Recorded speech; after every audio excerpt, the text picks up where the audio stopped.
শ্রী শ্রী জগদানন্দ ঠাকুরের সেজ ছেলে শ্রী রাখাল ঠাকুর, তাহার একমাত্র ধ্যান জ্ঞান সাধনা যাহাই বলুন না কেন, গানকেই প্রাধান্য বেশি দিতেন।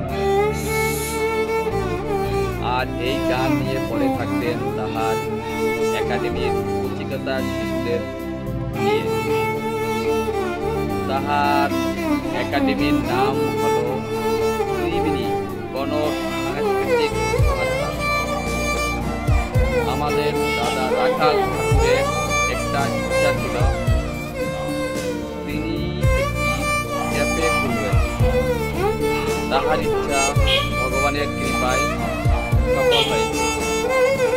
এই প্রতিষ্ঠানের নাম দিয়েছেন musical cafe and restaurant. Gopalganj মেডিকেলের দ্বিতীয় গেটে। আপনারা সকলে আসবেন এবং সকল প্রকার খাবার করতে পাবেন।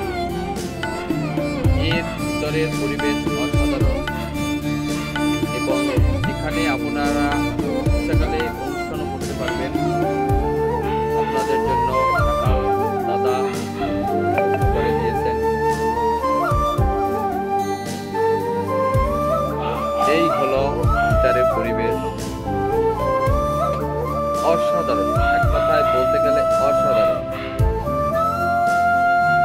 তাই আর দেরি নয়, এখনই চলে আসেন।